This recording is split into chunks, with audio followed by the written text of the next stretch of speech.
Hello. Welcome to Hello. Pastor and Professor. Hi, Doug. Hello, Jay. How are you today? I am well. I don't like that Doug was calling me today from the nice sunshine outside and palm trees, and his wife's having a beach day with the girls. Yeah. Thanks for that, by the way. Sorry, bro. I'm sorry. Totally slipped my mind. I miss Next time I'm so going to put a green screen behind me with like snow or some kind of inclement weather. And I'm teasing you. I'll take it. I'll soon enough. It'll be Arizona and That's California. That's it. For us. Yep. So welcome to the Professor or the pod. I can't even talk today. The Pastor and Professor show. It's been an interesting day for me. I had to do my other show, the Sports Bias with Cleveland Jay, and I recorded one of our Super Bowl episodes about an hour ago, and realized I did the entire thing and I was muted. So it's been great. So So a lot of things we can only go up from here. Yeah, right. Exactly. Yeah. So this is when you find out what the show is about, and so will we. So the first couple of weeks, we intentionally wanted to share our stories, our journey, our walk with God, share some of our shared history together, and then for me particularly, I wanted to share the story of my death and being sent back. That's hard to even say. It's still hard to say. But now we really don't know what we're doing. We really are still trying to figure it out. We're winging a prayer, baby. Literally winging this. We have some things that we want to do. As a result of us telling our stories, we've had several people reach out to us and make comments and kind of share part of their journeys with us. And that's something we would like to continue to do moving forward, is have people on the show who will share their journeys or part of their journeys with us, their walk with God. So we can kind of learn from them and kind of bond with them. And, I really appreciate hearing people's stories, because everybody's story is different. Everybody's journey is different. Right. Yeah. So, I know that I'm looking forward to that anyhow. And my thought process too is also that it would be an encouragement to everybody listening. Whoever we bring in, their story may impact more than our stories. Their story may relate better than our stories. And so that's one of the things I think will be helpful as we bring in different guests, is that it'll reach a different demographic and speak to them in a way that we couldn't. Right. Absolutely. I think that's a great point, because I've already seen that in the comments that I've received. And just saying, like, wow, I think, my story is so, I don't know the right word. But, unique. Yeah, it's unique. We'll go with that. There's so many people that have been through so much more than I have. And that's so I'm interested to kind of add that component to the show, because I'm really fascinated about hearing about other people's journeys and how they walk with God, or if they don't yet. I hope we get people from all over the spectrum on where they're at in their faith, or people that are not believers, people that are believers. Some are struggling at the moment. So I think that'll be interesting. So if you know of anybody that is interested in wanting to come on the show and share their journeys with us, send them our way. So we know we want to talk about music. We're going to talk about music tonight. That'll be a big part of the show moving forward, because it's been so powerful in both of our lives. And I will say there's other people that have reached out to us, and me particularly, mentioning the music component, because I made mention of that in both the previous episodes, and other people feel the same, that music is powerful in their lives, and God has spoken to them through music. And we're gonna show some things later. Speaking of music, for those of you who don't know, Doug was in a Christian rock band. What was the name of the band, by the way?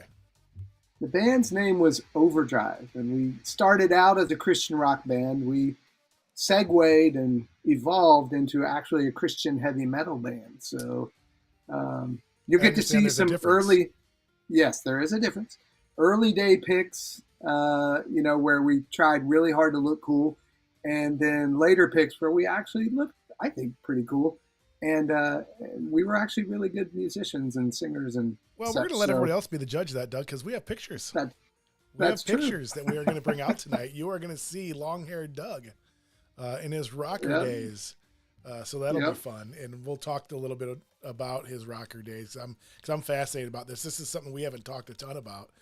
So any stories I can get from there, I'm gonna draw on. I've got lots of stories, bro. We could be on here for days. We're gonna have to have a couple episodes that are just that. All right. Is there video out there of you guys playing? I've got video. Okay. I know. I need to figure out if I've got it digitized yet. Play that. So. No, I mean I'll send you my YouTube link, my Orange Cloud or Orange Sound. Is it YouTube or is it MySpace? You have a MySpace? Do you have a MySpace link with the band? I do. I was looking for my MySpace account the other day, but apparently nobody has a MySpace account. You have the one friend, Tim, too? Anymore. Is that? Yeah. Tim. Yeah, he was the owner of MySpace for a while. Yeah. Did you know Justin Timberlake bought MySpace for a season? I did. Okay. Tried to revive it. God bless him. Yeah. interesting stuff. So we will figure this out. We're just going to have conversations like we were sitting around the fire in California when we were together, and just kind of let God lead us where he's going to lead us and figure it out. Again, I just wanted to have a platform to have these conversations with Doug and others. I'm fascinated by other people's walks and journeys. And I get, moved very easily, as people know, and I cry easily, as everybody in the world knows probably now. I cried when I was doing the other show, and I was picking out the best Super Bowl commercials of all time, which was a lot of fun, and my kids hadn't seen any of them, and I just reliving some of those were awesome. The Doritos one where the little kid says, "Keep your hands off my mama and keep your hands off my Doritos." Smacks. So that was awesome. But I was just laughing. I have no idea where I was going with that comment. There was something very profound. But my kids. Oh, you were saying how sensitive you are and how oftentimes you cry.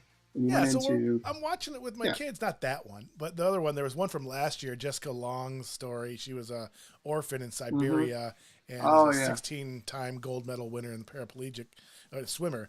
And the commercial is and there are a lot of Super Bowl commercials that are sentimental. But I'm sitting there crying, and Juju looks at me and goes, "Are you really crying? You've seen this before, right?" I'm like, "Yeah, I've seen it before. Why aren't you crying?" So she didn't get that side of me. But she's looking at me because the kids are always like, whenever we're watching a movie or there's a Hallmark thing on or whatever, they all like look at me like waiting for the tears to come. Right. So I have to always 3, I'm like 2, 1. Yeah. QJ crying. They know. Anyway, so we're definitely going to talk about music. We're going to talk about sports a little bit today. It's Super Bowl week.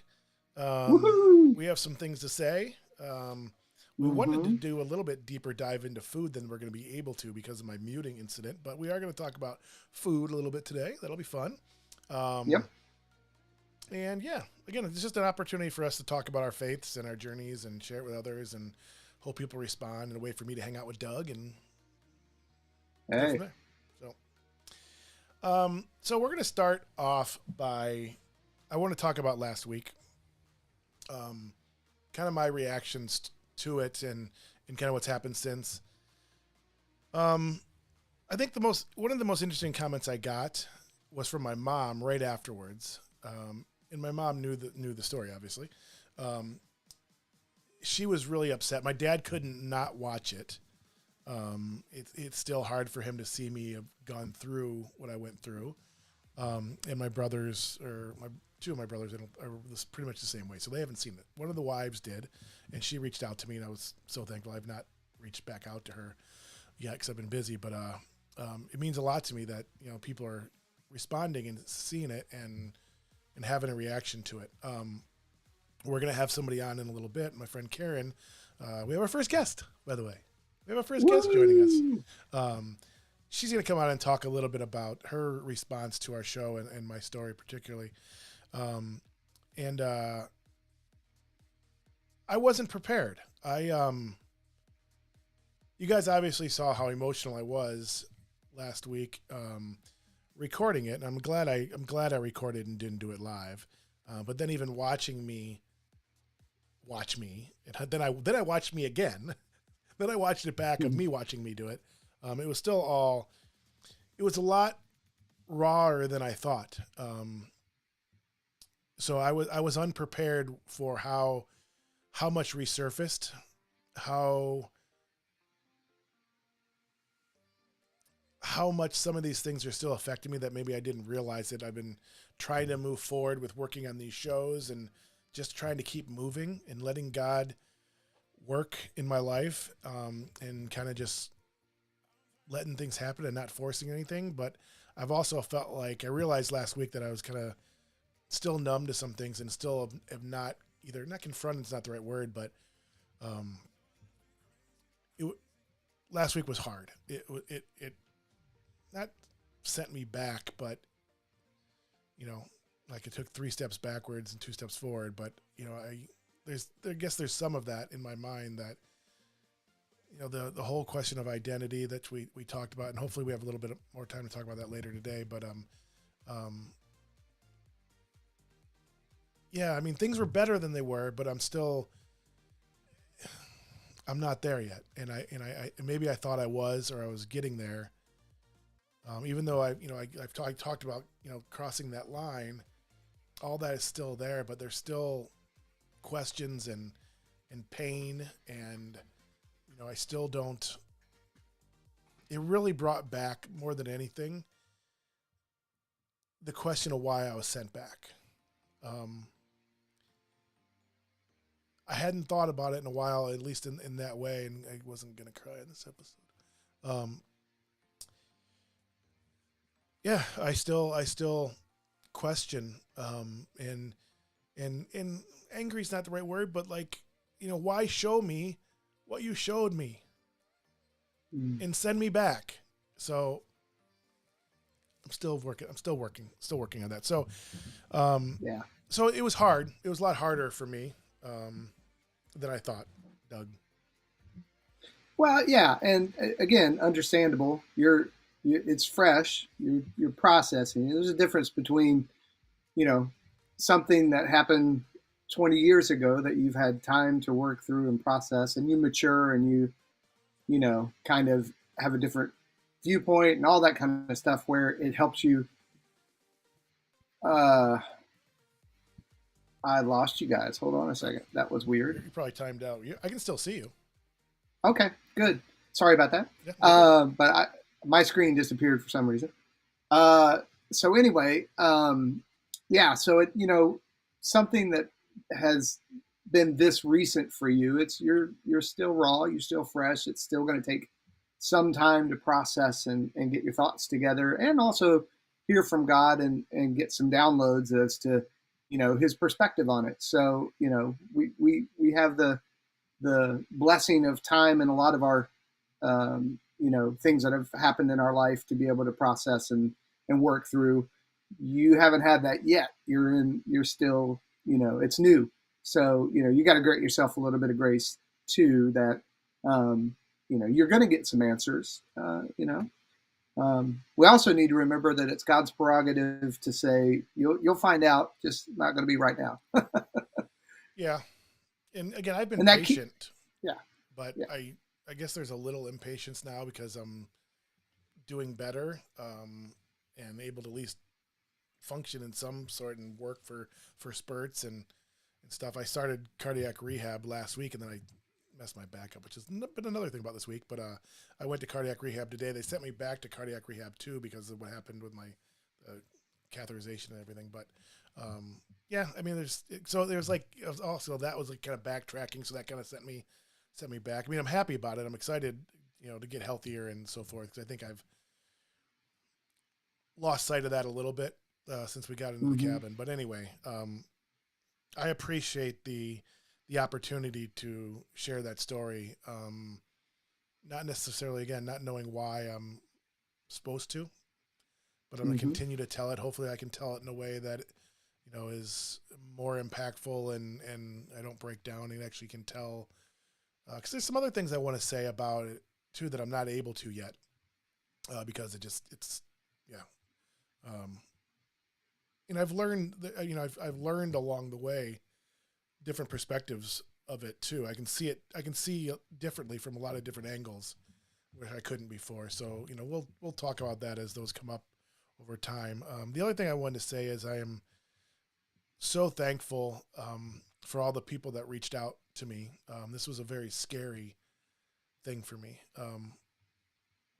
Again, I said I was going to be vulnerable and brave and practice that. And that was me being about as brave as I've ever been. Cause I was nervous. I was scared. I didn't know how people are going to respond. That sounds silly, but, you don't know how people are going to respond to an experience like that. And, but the people who reached out to me, means the world to me. And I know a lot of people will still see that. A lot of people still haven't seen it. My wife hasn't watched it yet. And there's some things in there that, that I wanted her to hear, after fact, after I listened to him. Like, I hope Annetta watches this soon. So, there's going to be people, it's out there now. And that's why we wanted to kind of do it early and get it out there. I want people to watch it and respond. So, hopefully a year from now, a whole bunch of people have seen that, and it's, started conversations and uh, you know, I don't know. Yeah, We'll see. I think it's absolutely it's gonna be a conversation starter. It's gonna be an encouragement. It's gonna be, a thought provoker. It's very it's not something you can just hear and go, oh, and shrug your shoulders. I don't think. And Yeah. so I think it's, my sense as a pastor, somebody who's been in full-time ministry for 35 plus years now, is that it'll be something that is going to impact people at various levels, but it's definitely going to be impactful. So I'm excited for your story to be out there and for people to hear it. Oh, thanks, Doug, and thanks for allowing me, and thanks for being by my side with this. Um, Absolutely. and please, I want to have these conversations. I want you to comment on it, regardless of how you respond or what you think of it, or if you have questions. And so when you see the video or come across the link, and please either reach out or put stuff in the comments. I'm kind of starving for feedback because like not hearing from some people too is like, oh, what are they thinking? What do you know?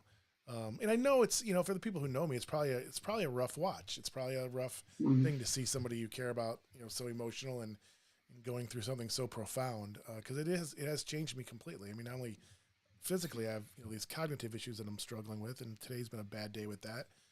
But all this new reality of my life, and again, trying to understand who I am in Christ and what that means to me and how I live and how I react to things and the people around me. And so, anyway, um, so I definitely want to hear from you. Please don't shy away from it. I welcome your comments and your feedback and your thoughts and prayers. So speaking of Absolutely. that, we're actually going to bring on Karen. Hopefully, I can do this right. I'm going to unmute Karen because I will forget. Okay. She is still muted. It's still muting. So let's see if we can bring her on and see what happens. All right. That's not her. See, I did it again, Doug. Dang it. It's I, your subconscious love of this screen, but I love it's this okay. screen, and I did it again. And if you watched my other show, I had the Sports Movie Awards the other night, the nomination show, and I actually used the screen, and I was so proud of myself. I thought I'd turn the Woohoo! page. All right. Hello, There we Karen. go. Can you hear us? Yeah, Hello. there she is. All right. Love Can you hear technology. me? Yes, we can hear you. Yes.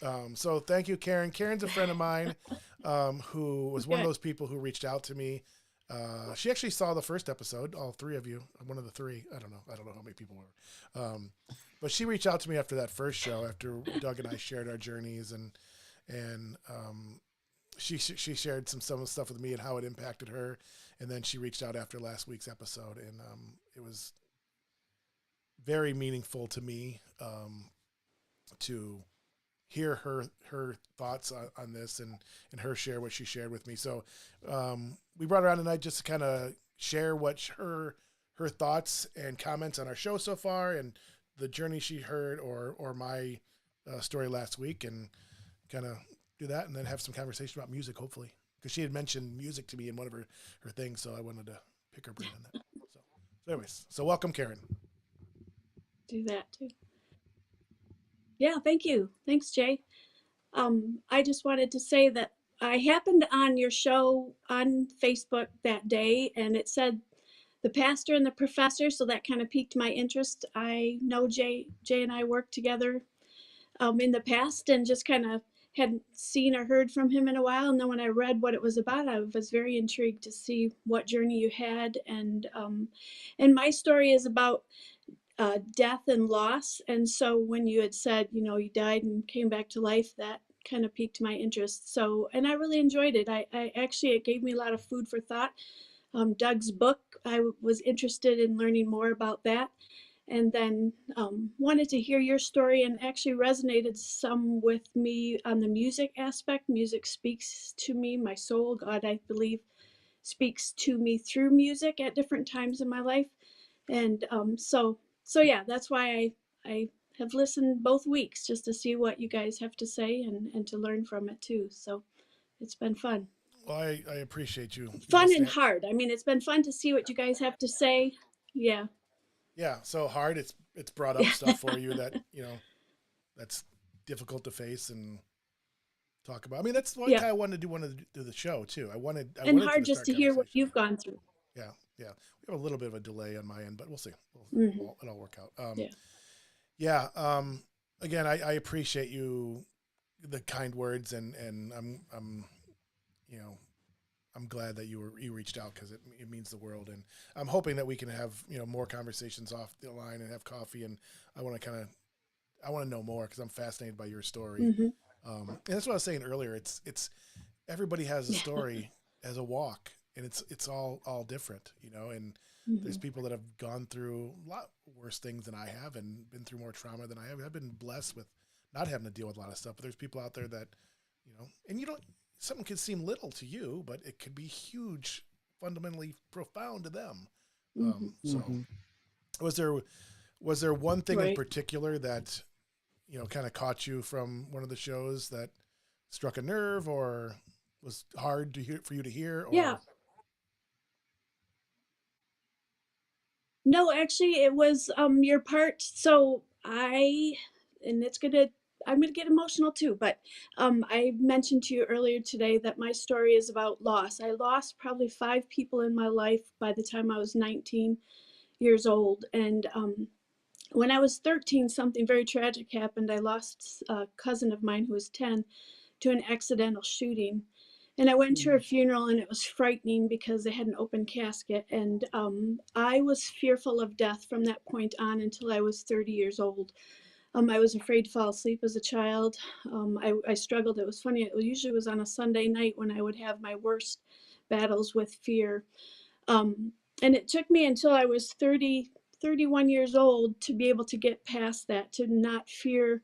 Actually, it was the casket.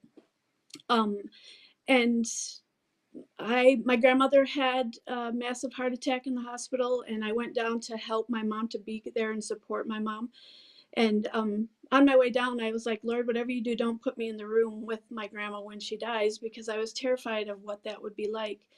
And it was the most peaceful time for me to see death up close and to see her peaceful passing. And in my brain, I saw Jesus coming and her spirit leaving, and she seeing us by her bedside, and her going to heaven. And so that was just a glimpse, and it really gave me peace.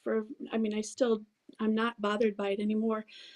Well, when Hmm. you shared your picture of heaven and what you saw when you were in heaven, that gave me, I mean, I don't struggle with it, but it was like, oh, cool. How cool to experience that and to be able to share that with other people. That just, it was, I don't know, it just really lifted my spirit to see what you experienced, to hear what you experienced, and even to know that it was hard to explain, because in the Bible, you know, even those some of the disciples said it was hard to explain what heaven was like. And so that just kind of gave me a glimpse of heaven, and I thought that was pretty cool. So yeah, that's I mean, I'm emotional hearing it. Doug, you gotta say something because I can't. Gonna cry. I'm gonna cry. No problem. Yeah, Karen, that's awesome. And it's just like God to do that.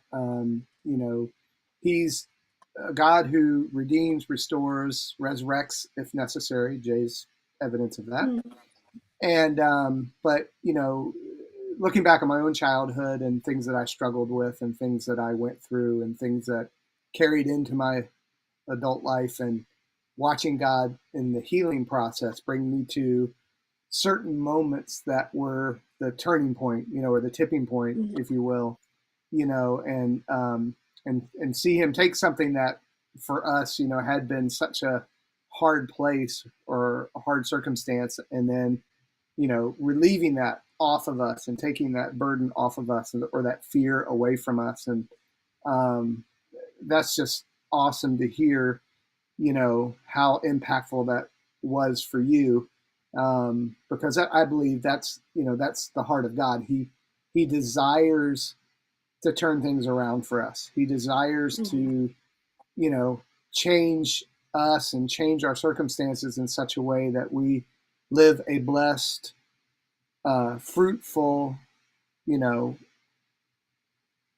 faith-filled life, and you know, I think makes me think of a quote that I've heard. And I couldn't tell you the author, um, but he basically is talking about uh, life wouldn't be so hard if we wouldn't expect it to be so easy, right? And I think sometimes we need to settle into understanding that there are going to be difficulties. Jesus said it. Said, "In this world you will have tribulation." So there are hard things we have to face, but we have the author of the universe. We have the author of life, who promises to be with us to change either us or our circumstances. And if he doesn't change the circumstances, he changes us to be able to handle our circumstances. And so we have that promise. And, it's just, I think a lot of times we just think, why am I going through this? I had a friend call me today, and he had a big struggle that happened today, and something, bad that happened to him, not physically or anything like that, but just a bad circumstance. And he said, I need to process this. I need to get it out. And by the end of the conversation, he was laughing. He felt encouraged. He felt, not defeated anymore. And so, that's what we need to do for each other. As Jay shares his story, it's, it's hard to see Jay, go through what he's going through, but you're able to encourage him, and what he said encouraged you. And so that's right. That's what God calls us to. And I love the Hebrews 13:3, I think it is. It says, encourage one another as long as it's called today, unless your hearts become hardened by the deceitfulness of sin. And so part of our responsibility as humans towards one another, especially as believers, is that we would constantly look for opportunities to speak encouragement and life and blessing over the people in our lives that we know that are struggling, that we know need it.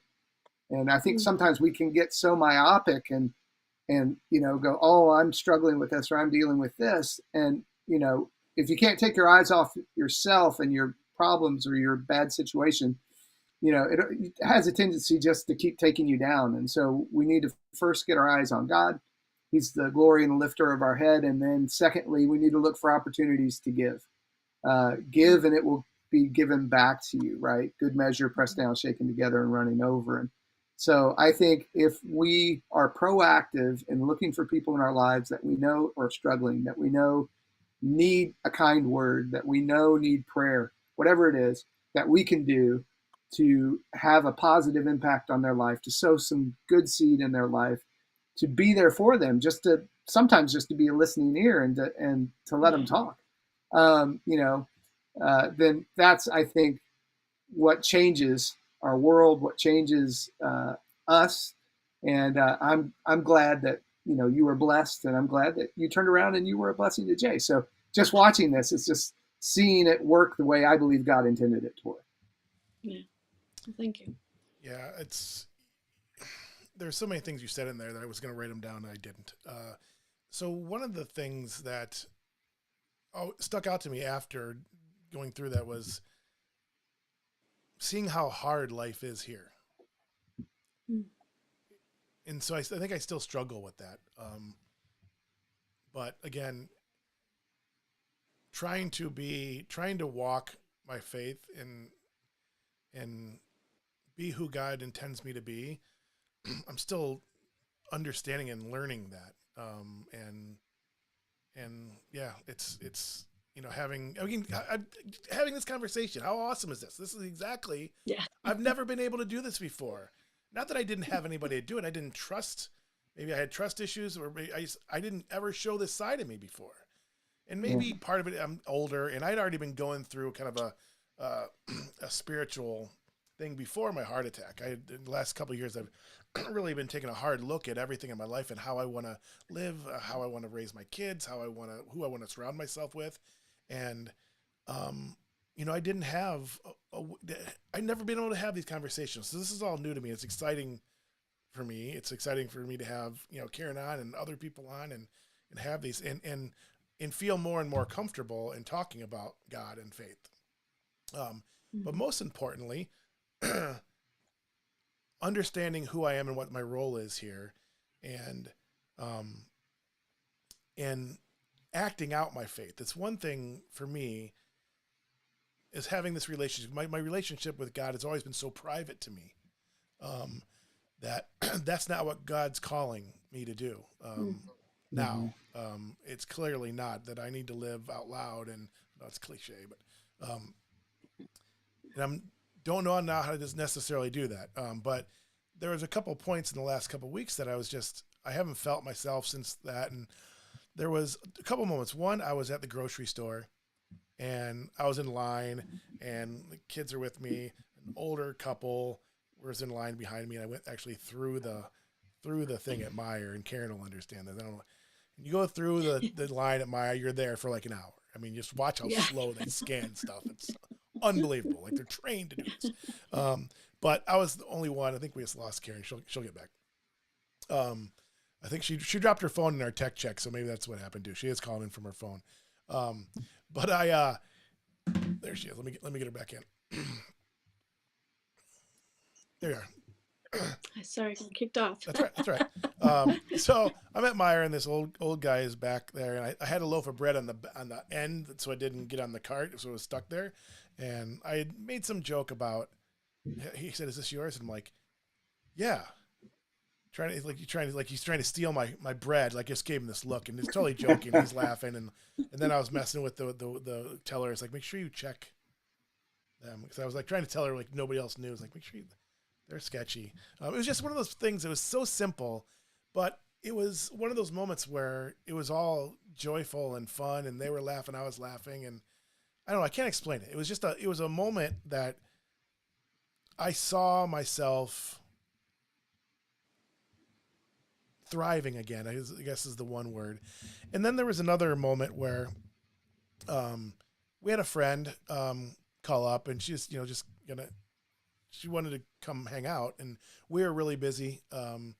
We had stuff going on. The house was a mess, all the normal excuses that I said, well, do you want to hang out, or you need to hang out? I don't even know what possessed me. That's that. She just kind of indicates like, yeah, I really don't want to be alone. I'm like, that was a no-brainer for us. And I was, even though it was not the best time for us,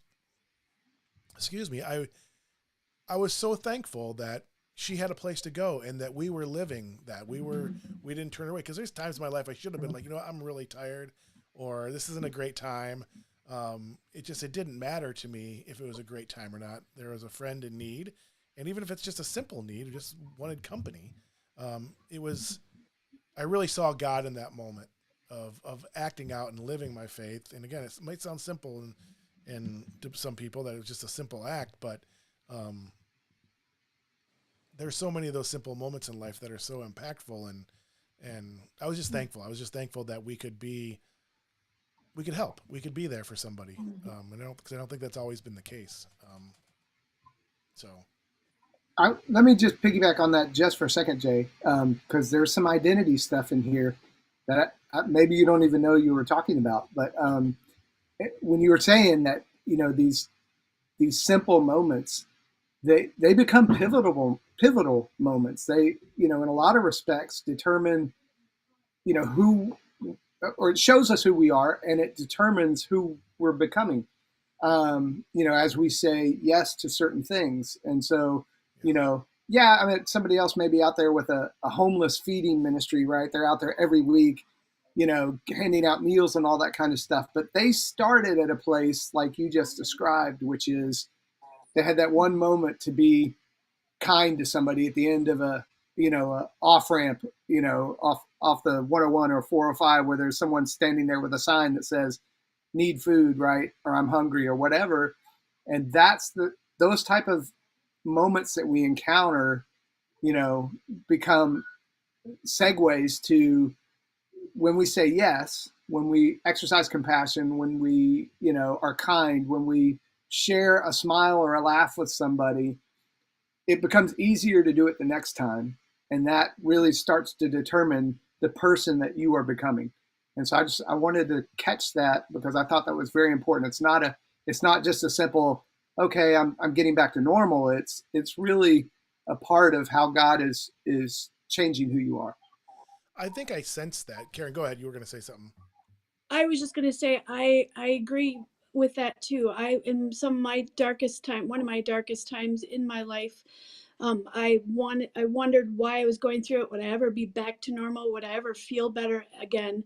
And the Lord has really used it for me to be able to move forward and to work with other people that are going through something similar. So God has used my dark moments to Yeah. be able to glorify Him, Yeah. now, with my career. So it does. I Yeah. agree. It does. He does use us. And Our broken vessels. He uses us. I think that's what Amen. I'm sensing too. I think I brought up those two moments because I sense exactly what you're saying, Doug. I felt like it was God showing me just a glimpse of who I really am. Again, there were simple moments, but it was just a glimpse of, because I remember just feeling free and light and what I was supposed to do. It like wasn't conscious, or wasn't, I need help. I got to be there for somebody, or just messing around with the old man. It's just like it was natural and free, and it after the fact, I was just like, you know what? I think that was God saying to me, like, okay, that's a little bit of who you are, and don't Hmm. forget that. There's a lot more, but it was just a simple thing to kind of keep me going. I Yeah. think God often uses those times, Karen, like you said, Mhm. and I wonder about that with me. I don't feel that yet, but I know that He often uses us in that manner. Um, you know, am I here to, or is part of my purpose to help other people through similar circumstances, or with a heart attack? I don't know. I don't know what it is, but I sense that something is working with that. I just don't know it yet, I guess. Yep. But so yeah, I think it's great. I mean, who had thought we'd be on the call together, Karen, talking about God in our faith? I mean, I you know know, it's exciting. So yeah, I'm it is exciting, and grateful for it. I feel that the show the first couple of weeks was so heavy, and it was because of me. It was because I was so heavy from me, but um, it's not. That's not my life. Other than dealing with this, like you know, I'm learning again more and more who I am. That some of those things that I knew about myself before are starting to come out more, and the heaviness. I wanted this to be fun and certainly get serious when we need to get serious and talk about stuff, but I didn't want it to be so heavy. And so I'm thankful that I can have these conversations. I've never been able to do this, and I think it's just, I'm proud of myself, which is a weird Yeah. thing for me, uh, to actually have these conversations. I remember being in the library over here at NMC, hiding the Campus Life magazine, reading that, and didn't want anybody to see me, reading about stuff, and that I was, Jesus freak, because DC Talk song was out like that time too. It's Yeah. like, all right, but anyway, so Oh, you're so young, Jay. oh yeah, we've already been there, Doug. So just we already established that I'm a little bit older than I thought than you. I thought we were a No. little bit. Well, you referenced, DC Talk, Jesus Freak. I'm I just saying. remember. It's a good segue to music. It I is. remember. I don't know if either one of you remember this, but I grew up loving R&B music. And do you remember Video Soul with Donnie Simpson? It Yes. was on BET. Yeah, on BET, BET. baby. Yep. They played Heaven Bound, which was DC Talk's very first song. And that's I remember him from the very first day that song, and it's Wow. so unbelievably awful now. Yes. But it's interesting, like with Toby Mac, who was the head of DC Talk and went on his own. I heard an interview with him recently about they took a break, which they haven't come back from. They took a break so Michael and Kevin could go do solo projects, thinking that he would just sit around, wait for them to be done so they can get back together. And how ridiculous that sounds now. Not that they both haven't done well, but Toby Mac, Toby has. he's like one Yeah. of the most talented people on the planet. He's like Yeah. Justin Yeah. Timberlake and that type of talent. Yeah. And seeing him evolve through Yeah. this, and always on the cutting edge stuff. Because let's be honest, I'm gonna offend people now. I'm already getting hate from not picking Prince as the Super Bowl halftime winner. I'm hesitant to say this. Can you tell? A lot of Christian music traditionally has been very simple, very not shallow, but it just very simple music. And I guess A lot of relying it, on yeah. yeah, it's not necessarily good music. I mean, the lyrics might be impactful for you at a given time. Karen and I were talking about that earlier about how a song can come to you at a time Mhm. in your life, and it's so impactful. And it could be a song that have known for years, and all of a sudden it's because of the season you're going through. But yeah, a lot of Christian music is very simple and not great. Let's just put Yeah, it that way. I've been, you know, in the Christian music industry since 1986. I listened to some stuff before that, and I would agree it hasn't always been the pinnacle of you know best produced or best Yeah, written. There have been breakout moments, I think, along the way, and bands that have done really well. You mentioned Toby Mac. I'll just say he might have been one of the best live shows I've ever seen, oh, lost her and again. I'm not. Yeah, she'll be back. But I'm not like as huge of a R&B hip hop fan that I used to be back in my early teens. Mm-hmm. But Toby was phenomenal, and I've seen DC Talk as well. Traveled with the Billy Graham Crusades, saw them on a couple different occasions, and so we've come a long way as an industry. I Yeah, think we're catching up. I think we're actually finally producing music that has a unique sound yeah, to it, and it's not just copying what is popular yeah, in the secular arena. So it's yeah. I think exciting to be even alive today. yeah, I think even you know worship music is changed, um, quite a bit. I mean, again, worship songs for me in the past have just been okay. Yeah, I mean, yeah, yeah.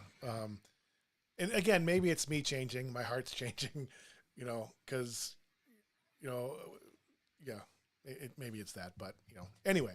Um, so speaking of music, Karen and I had talked a little bit about earlier. She had commented to me after one of the shows about how music had impacted her, um, and I'd mentioned that music is the vehicle to my faith, and it always has been. It's always music was always the thing that allowed me to explore that side of myself and feel closer to God. And it always starts with music, including this last thing. So last winter, being in Chicago and kind of being stuck there randomly because of COVID and so forth. And I wasn't necessarily in a bad place, but a Toby Mac song again came on, and it's like, oh yeah, I forgot about this, and started listening to it, and then started listening to some of his newer stuff, which led to Graves to Gardens being on my Facebook feed, and I watched it, and I was like, what is this?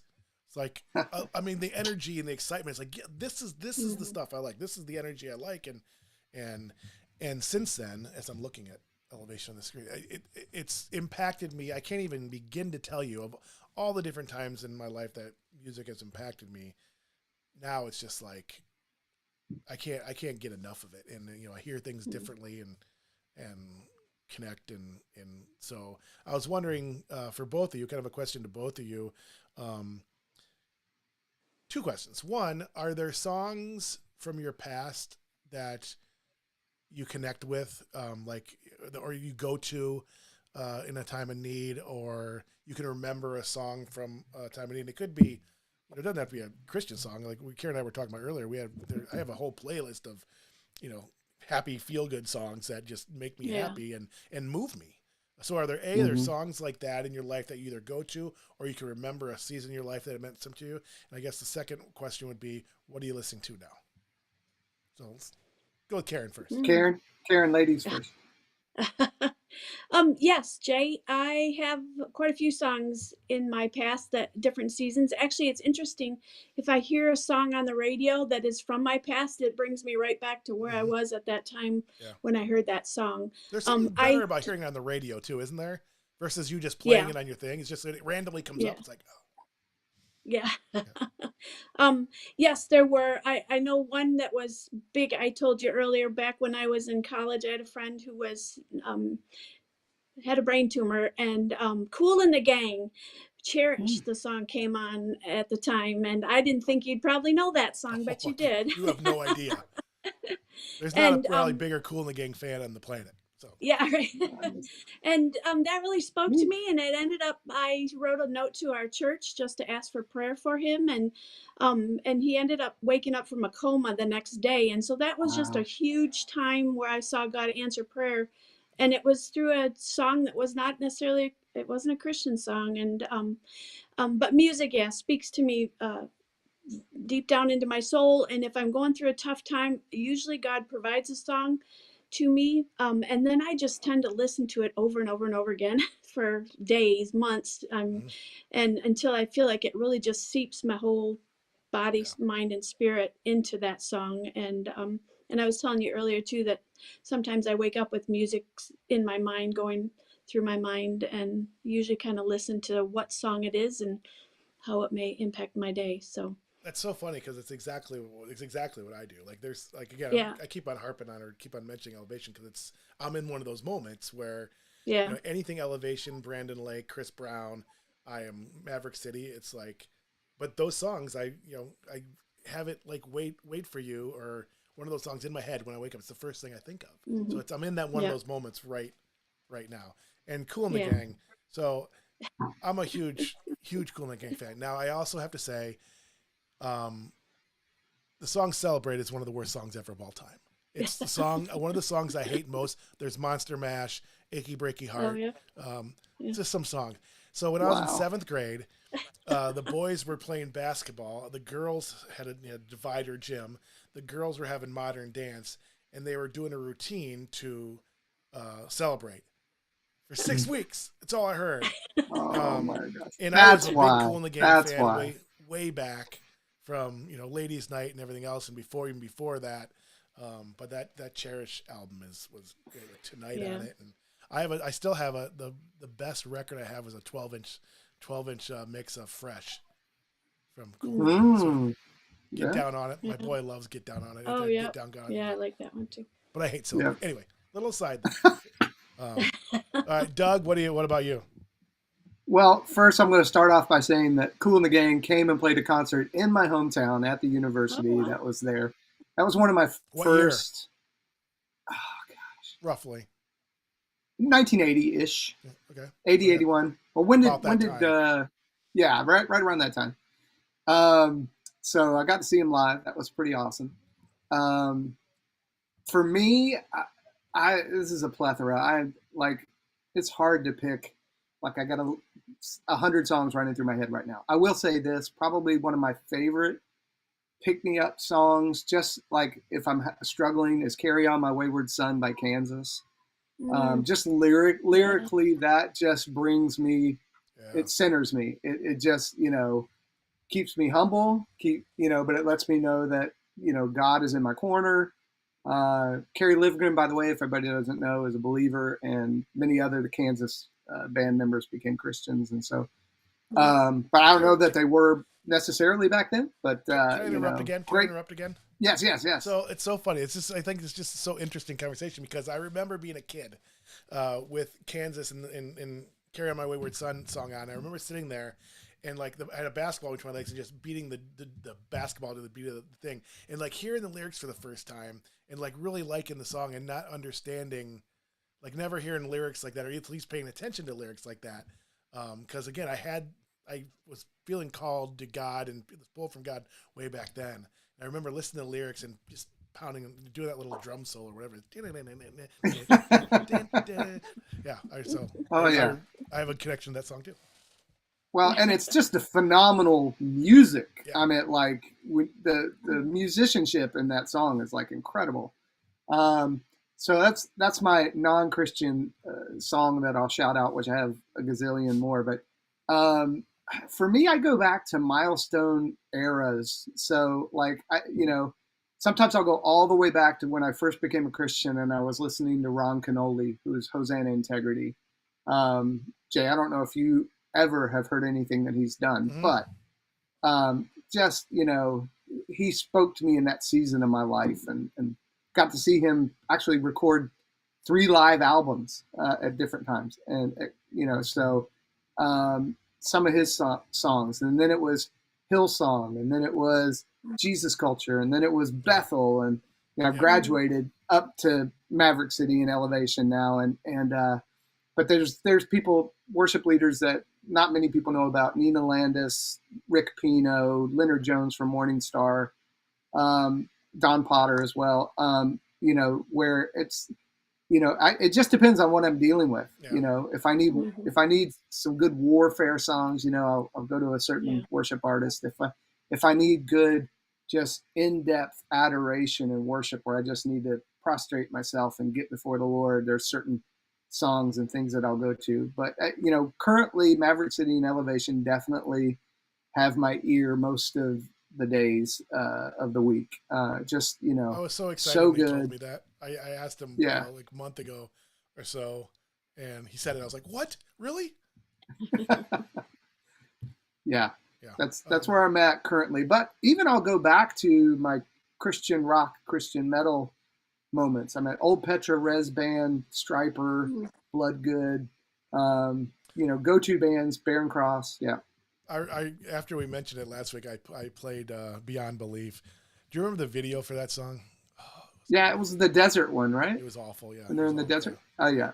Well, look, Christian music didn't have much budget back then, so they did what they could. So Karen, did you have did you grow up in the church? I did, yeah. And I have to say that I grew up believing in God, even though I was going through some of those struggles. But it wasn't until my friend in college. Oh no! Cliffhanger. It's great TV. This is just great. It's good. People are going to come. They want to hear what she has to say. We worked on Karen joining the show this morning, so this all came about today. Sorry. So this is not Karen's fault. That's all good. No, it's good. So you're talking about your friend. My phone just keeps knocking me off. Yeah. Take two. So you're talking about your friend in college. Yeah. Yeah. And so my friend, he was 2 weeks from graduating from college and ended up having a brain tumor and was in a coma for quite a while. I was very angry at that point with God and really wondered if I really believed in a God that would do that. So that was when I believe, and I've said before, that my faith became real, because that's when that song came on, because people were saying, I wish I would have said this to him or whatever. And Cherish came on, and so then I wrote that note. And when he came to out of his coma the next day, that really impacted me, and I was like, okay, God is real. And he eventually died, but that was just a miracle in my eyes, and I believed that he was real at that point. So I grew up, I believed wholeheartedly, and even when I struggled with the death and the dying, I believed I'd go to heaven. It was just the process of dying that was fearful for me. And so yeah. And different seasons, you get close and you draw away, and whenever you're walking through hardship and stuff. So, but yeah. Did you thank you for sharing that. I appreciate that from her. You had said when your faith became real. Yeah. And I got, at least I take that as letting go of some things and just fully trusting, and also your behaviors change as a result of that too. At least I kind of feel that now, even though I've been, like you said, been closer in the past and and so forth, and never thought that I was necessarily real far away from God. But now I feel just that. I feel like my faith is so much more real right now than it ever has been. So it's like that. I'm having that moment, that you had. Yeah, and I do believe that I've felt that at different times. I mean, I still am a believer, but yet when I went through one of my darkest times, I do believe that I again saw God working in. I mean, he works all the time, but in my life, I was like, okay, he is there, he is with me, and I, maybe I lose trust, I don't know, but at those points I've seen him, and it just makes my faith grow stronger, I think is what it is. When I said it was real before, it was my parents, grew up going to church and believing what they had taught and things like that. But I really said, yeah, this is what I believe, and I will follow God from that point forward. So, were there, growing up in the church, was there, I think you said earlier you're a country music fan. I think I Technology, figured it out. folks. What? I think we need to make sure next time people have their don't have their They're, screensavers on. yeah, I think so too. That's probably Oh, that's probably what's it's going yeah. on. It makes it more interesting. It It does. It does. just, you know, Cliffhanger number 2. it's real. It's real. It's real. She's probably just not going to call back now. It's like, okay, I can't do it. I can't keep doing this. Because Come it's on, taking her Karen. long to call back in this time. You're gonna have to Oh help me boy. with what we were talking about. Maybe her phone died. She said country music. Yeah, maybe. That Um, was going to get really it interesting if she was, was going you know, down the road of country music. me and country So, music.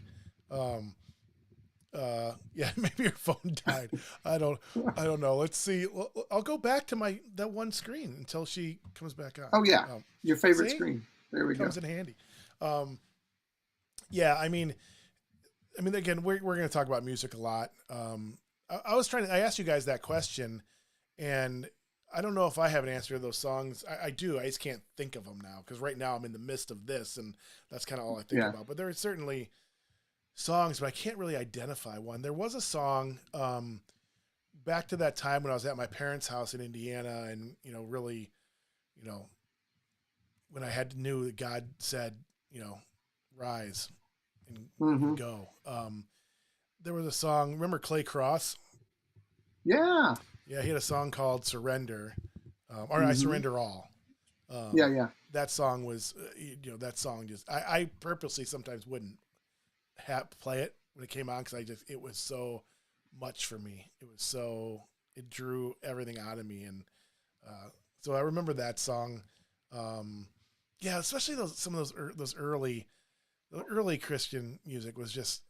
I can't believe it spoke to me the way it did because it wasn't. I mean, not that I don't like Michael W. Smith. I love Michael W. Smith and the time and place for it, but I mean, it's not that great. And I love Amy Grant.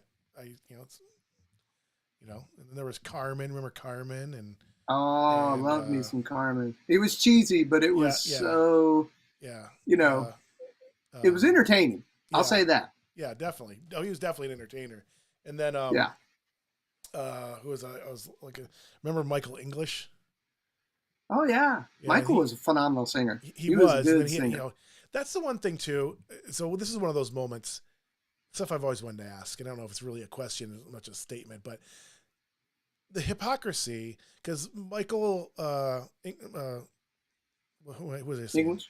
Yeah, Michael English, um, Yeah.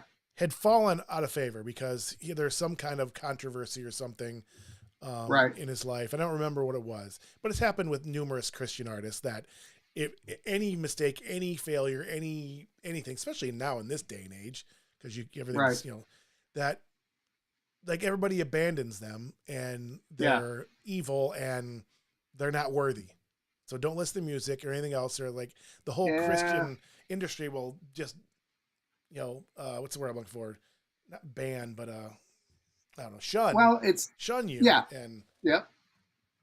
It's Christian cancel culture, and the ironic thing is, for a lot of people who rail against cancel culture, and I'm not a fan myself, yep, is that we, not that we started it, but we certainly have been practicing it for a long Yeah. time.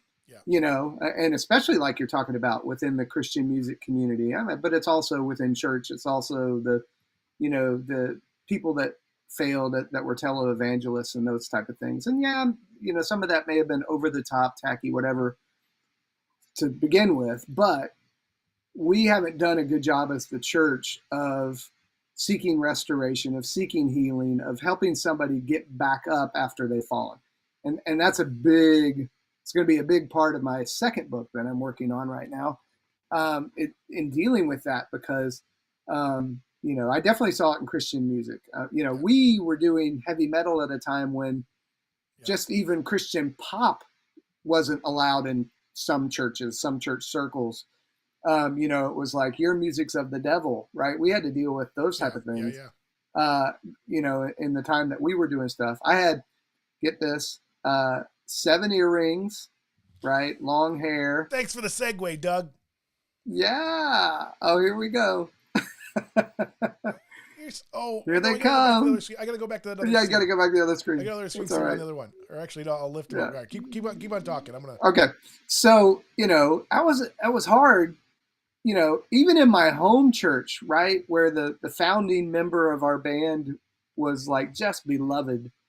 They didn't know what to do with us. They let us play on a Sunday morning, and I think half the people in the church were like shocked. They were like, "Yep, here we go."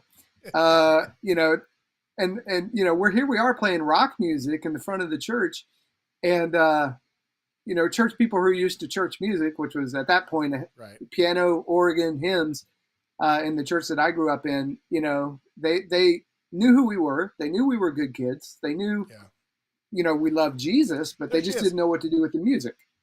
Maybe, or not. Is she back? No, I thought she was. Oh, okay. Maybe texted or something. We'll throw up another pic. We'll go through here and I'll tell you. That's circa 1993 right there. Yeah, she said her phone died. Oh, darn it. No Okay. worries. I figured. So remind me from now on when we have guests, make sure their phone's charged if they're going to use their phone. I figured that is what happened. And take the screensaver off because I think that's what kept kicking her off. Yeah. Yes. Let's go. Let's take this one off and. So same show, obviously. Horrible outfit by me, but I love this one. This is where it all began. So this was 1986. As cliche as you can get.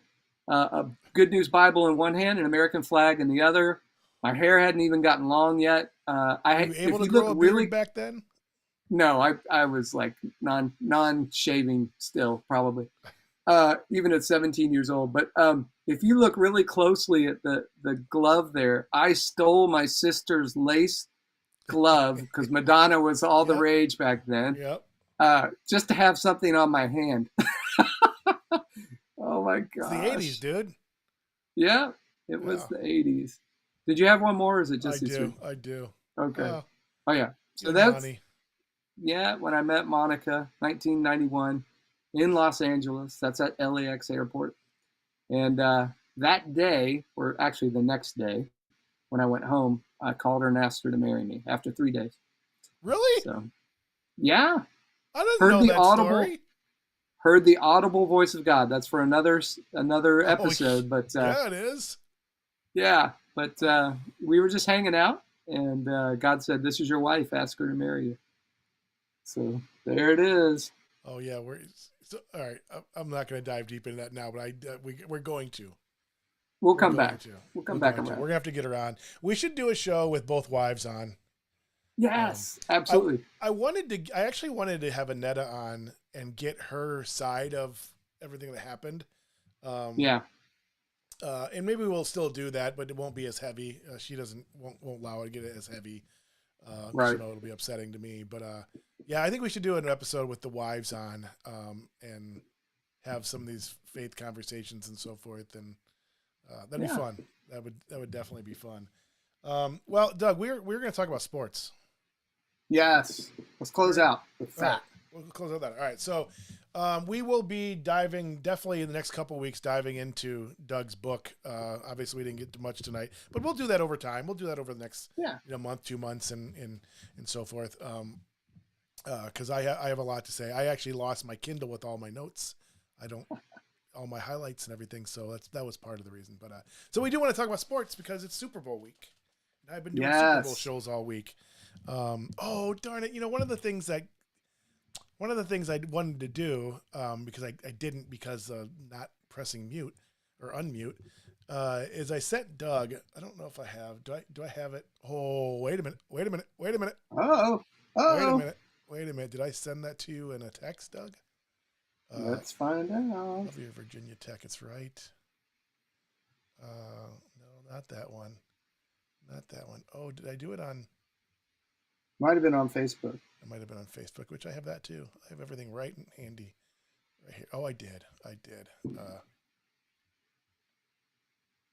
what is this one? Oh, the one that I sent you from Joe Burrow. Fun fact: Joe Burrow has more playoff wins in January 2022 than Dak Prescott, Tony Romo, and the entire Dallas Cowboys have.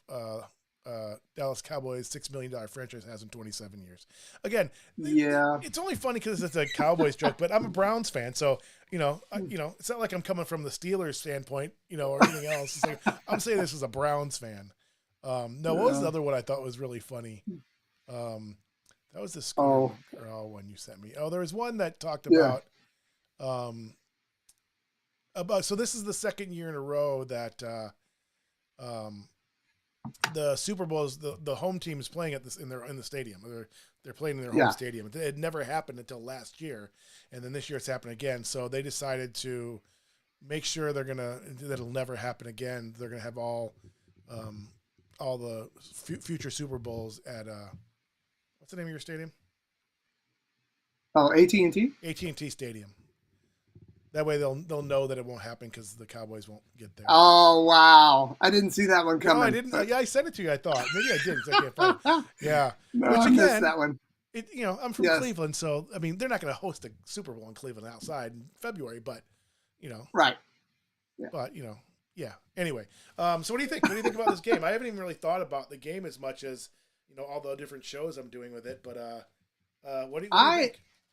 I'm actually excited. I love it when teams that are, after this Patriots and Tom Brady. Yes. After this last decade, give me some new blood. Give me some fresh teams in there. So for me, it's exciting just for that reason. I think it's going to be a very competitive game. I think it's, could go back and forth. And so I think it'll be an exciting game. I don't think it'll be a blowout. Could be high scoring, maybe not. Two good defenses, so we're going to see. But I'm excited that these two teams. Obviously, my semi-adopted home team now is playing in their own stadium, so that's exciting for the city of Los Angeles. Yeah. So from that standpoint, I'm going to make lots of money, so that makes me happy. Yeah. But I didn't even think of that. Yeah. Yeah. But they haven't won a Super Bowl since when it was it. St. Louis Rams. I don't even think Vince Ferragamo won back in the 70s. No. They lost. I'm trying to think of who the quarterback did they play? Was it Steelers? Yeah, they played the Steelers. I remember Jackie Smith, the wide receiver, scored. Yeah, it was the Steelers. I'm trying to think. It wasn't. No, who was the? Wasn't it Vince Ferragamo? It might have been Vince Ferragamo. I think so. I think it had to have been. So, they haven't won the Super Bowl in LA ever as the Rams. So that would be exciting. But I'm an Ohio guy, so I wouldn't be disappointed at all if Cincinnati pulled the upset. So, all right. So a couple things on that take, Doug. First of all, Cincinnati is Kentucky. And sorry, I said it. I said it. It's all out there now. Sorry. Oh my God. Kevin Trigg's gonna love me for that one. You Northern Ohio person, you. Yeah, come on. It's Kentucky. So there's that. Right. I predicted the Rams and Browns in the Super Bowl preseason. Well, you were close. I predicted Matthew Stafford would leave the Lions and then win the MVP and win the Super Bowl. Wow, you're good. That's a good prediction. He's a talented guy, and they just didn't have around him. Like he got beat up, and he's he's tough as nails, and he plays through injuries and everything else. But and I was glad for him. He's been through a lot with his wife having a brain tumor and everything. And best friends with Clayton Kershaw, by the way, if you didn't know that. Oh yeah, they went to high school together. That's cool. I have a take on Clayton Kershaw too. ESPN. It's a side. Sorry, I'm going there. Right. ESPN recently came out with a list of the 100 best baseball players of all time, which is an impossible task. But they had Clayton Kershaw at like 59, which is insane. I mean, regular season wise, he has to be one of the best 5 pitchers in the history of baseball. Okay, you can knock on him for his postseason stuff, but in regular season, no. The list is flawed because they have Pedro Martinez as the second best pitcher in history. Obviously, I'm gonna be doing a video on that soon. Anyway, I have all kinds of things to say about that one. I had the Rams. I want to see Joe Burrow do well. He's a Buckeye, and he'll always be a Buckeye. He'll even tell you as much. So I've Right. been, being a Browns fan in the last couple weeks, rooting for the Bengals and rooting for Joe. So I kind of went into this week, even though I predicted the Rams, saying, yeah, I'm going to root for Joe. It's a great story. It's a great story. He's a great kid. And then I thought about the ramifications of that wish is that the Bengals have a Super Bowl win. Right. I don't know if I can handle that. Yeah. So I'm Because doing a that show knocks off tomorrow. another one, right? I'm doing a show tomorrow on the best performances in the Super Bowl and a Super Bowl loss. So I'm hoping if I do that show again, Joe Burrow's on that list. I want Joe to do well, but I cannot handle Cincinnati. The Bengals and my Cincinnati friends holding the Vince Lombardi trophy. I can't. Right. I can't do it. No. All dating all the way back. Right. Paul Brown started this. There's so much history between the two and the rivalry, and I can't. So today I was making this realization. The show I didn't press or didn't unmute on the number one Super Bowl commercial I had. You'll remember this when it was the Mean Joe Green commercial. Oh yeah, Mean Joe Green absolutely. Commercial. So then I sat there and checked myself. It's like, here I am, almost rooting for the Bengals in the Super Bowl and having a Steelers commercial as number one. I'm like, what is wrong with me? Well, that's I've got my own issues with the Steelers after they stole 2 Super Bowls from us in the 70s. So, I don't know, steal. Well, I'm going to say steal. Yeah, those. We got. No, go ahead. I was going to say we got one back in the 90s. That was good revenge, but so yeah. Pittsburgh, But that was it was a good commercial. It was a good commercial. Yeah, it was a great Yeah. commercial. Pittsburgh's one of those teams that I grew up hating, obviously, but I respect the organization. I mean, you got to, it's like So, those teams I did not like, and that was it was always seems like it was the Cowboys and the Steelers back then too. It's like they're Patriots now, but 34-30 Rams. Okay, that's what I have. Yeah, I've got like 2 scores here. One is that both defenses play really well, and it's a close one, and the Rams come out on top 21-20. And that's weird because how do you get to 20? But two touchdowns, 2 field goals. Yeah. The other is that they just light up the scoreboard, and it's something in the nature of 35-28 Rams. I do think the Rams come out on top. We're going to have fireworks till 4 a.m. here in LA. It'll be insane. I'll probably be driving till 6 a.m. because nobody's going to want to go to bed. Yeah. But, I do think the Rams come out on top. But like I said, wouldn't be disappointed if Joe Burrow pulled it off. I sense the Bengals are going to win. I do. I sense the Bengals are going to win. And I had 34-30 Bengals an hour ago. So, I can't. Again, I just wasn't thinking. I was thinking about it from the perspective of Joe winning. But again, the result of that is the Bengals have a Super Bowl win. I can't do that. I hear you. I can't. I just can't. I can't see the Bengals overcoming the Rams defense. They're talented. Yeah. Chase is phenomenal. Burrow. I think they'll try to do a game plan where they kind of dink and doink their way down the field to keep the blitz from happening. But Von Miller, Aaron Donaldson. Yeah. Aaron Donald's gonna. Their offensive line has to have the game of their lives to do that. So it'll be interesting. It's the first game I'm actually looking forward to seeing because I'm usually entertaining, because I love the parties. I love the food. We wanted to do a part on the food part of it, like the best tailgate things. Food.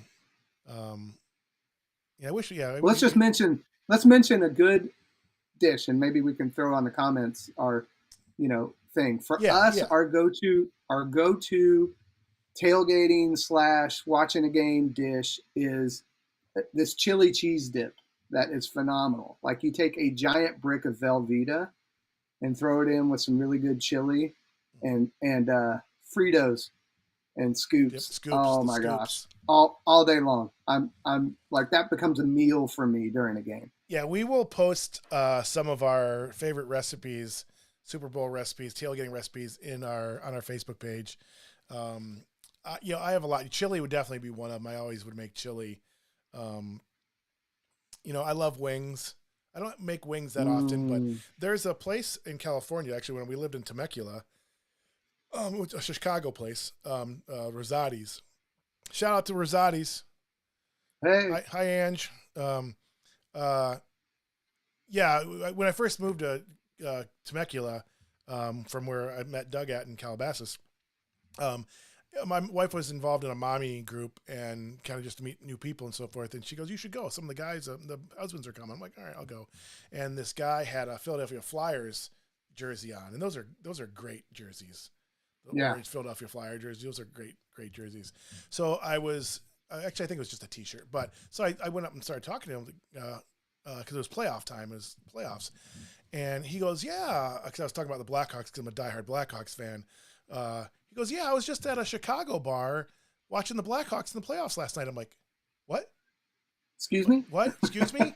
I had just moved there, and it's like I'd been home or in Chicago for all the other Stanley Cup runs, and it was killing me not being there. I'm like, "Where's it at? What's the place?" And he didn't know. I'm like, "You call your buddy right now and find out because I'm not, I'm not leaving until we find out." So it was Rosati's and That's awesome. watched it there. But they had these wings. They had these two wings. One my wife liked, the spicy garlic, and then they have a habanero mango one. That both were really, really good. And I tried to recreate the sauce and did, because they wouldn't give me the recipes. And so I love wings. My wife loves wings. But Super Bowl is one of those ones that I love wings. And I love dips. I love dips of all sorts. Oh yeah, I'm right there with you. I didn't have enough I got time to 100 think of of them. it, but we will post some 3 to 5 of our favorites. And wings This were on weekend. our list too. Wings were on our list too. What type of wings we talking? You like spicy, like non-spicy? Or? I can't do the spicy stuff. Yeah, I It thought just that's doesn't right. I thought agree I with me. remembered that. Yeah, I'm a wimp. I can do anything that's radish based. So horseradish, wasabi, I'm in. Wasabi. But if it's got chili oil, it wrecks me. So Yeah, so I do like teriyakis, barbecues, I honey, like teriyaki. that type of stuff. Yeah, I We air remember. fry our wings. Yeah, we don't have an air fryer. We want to get one. Dude, you got to get one. That's what I've heard. Amazing. Yep. So I remember now that the spicy, because I make a lot of spicy food. So there was a lot of foods that Yes, you do. you tried, and then I didn't see you for like 4 hours because you were Yep. probably on the toilet or something. Sorry. Yeah. Yeah, that's okay. But I remember It's the that truth. distinctly because I make a lot of spicy foods, and yeah. I wasn't going to be rude and say no. I'm not going to eat your food because your food was always amazingly delicious. It's just one of those things. I took one for the team. It was like, I'm going to eat this. I'm I going to pay for distinctly it. remember a couple of those times. Oh, that's Yeah. so funny. I totally forgotten about that. So we will post some. I was really kind of looking forward to that segment, but I couldn't. Yeah, all You got to good. learn to press mute, I guess. Yeah, there we go. Was there something else? There's something else in the Super Bowl. I changed my page that I wanted to mention. Super Bowl, teams, stadium, food, but I guess not. I guess not. One of these days, the Browns will be in the Super Bowl. They will. It will happen. Hey, right? the It has to Cubs happen. won the World Series, bro. Yes, they did. Yes, they Yeah. did. So Greatest day of my nothing life. is Other than my kids being nothing- born, getting married. Greatest day of my nothing life. is impossible with God. No, that's right. Well, I We'll get the think Browns. about- We'll start I think praying. about that. I think about all the times in my life when I was younger, sitting on the side of my bed during Browns playoffs and praying to God. It's like the only time I prayed. It's like, let the Browns win. Like, just because it meant so much to Cleveland and everything else. It was more than football. It Yeah. was just, I remembered, it's the only time I actually remember actually praying to God. I talked to God a lot, but praying to God that the Browns would win Yeah. the Super Bowl or go to the Super Bowl. And You needed more people praying with you. 2 or more agreed. well, Let's pray for a Cowboys Browns Super Bowl. We'll go to the game together. well, Let's make it happen. that would definitely be that. We would definitely.